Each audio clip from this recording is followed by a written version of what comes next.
చల్లగాలికి terrace మీద నించుకొని moon గురించి ఆలోచిస్తున్నా బ్రో. అంటే మేడం మీ గురించే. అప్పుడు మూన్ వచ్చి నాకంటే ఎంత బాగుంటుందో తనని అడిగింది. నేను చెప్పడం ఎందుకు, పైథాన్‌తోనే చెప్పిస్తా పదా అని. కన్సిడర్ మా మేడం అందం వచ్చేసి 98.9 అనుకో బ్రో. ఆ మూన్ అందం వచ్చేసి జస్ట్ 70 ఉంటుందేమో. కన్సిడర్ మా మేడం స్మైల్ వచ్చేసి సమ్ 99.8. తన నవ్విందనుకో బ్రో, లైక్ ఆ హాఫ్ మూన్ ఉంటుంది కదా, దానికంటే బ్యూటిఫుల్గా ఉంటుంది.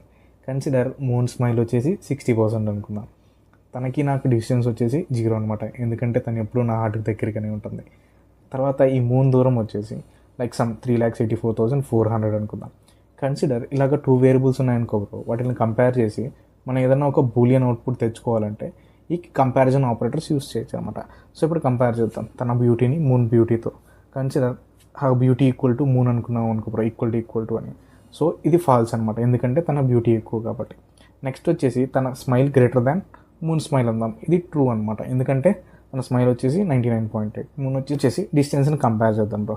Consider her distance less than 3,844 అందాం. ఇది దానికంటే తక్కువ కాబట్టి ఇది కూడా ట్రూ రావాలన్నమాట. సో ఇప్పుడు 3 అవుట్పుట్ని ప్రింట్ చేద్దాం అనమాట. సో ఇప్పుడు ప్రింట్ చేసామంటే చూడొచ్చు, ఫస్ట్ ఇది ఫాల్స్ వచ్చింది, నెక్స్ట్ ఇది ట్రూ వచ్చింది, ఇది కూడా ట్రూ వచ్చింది అనమాట.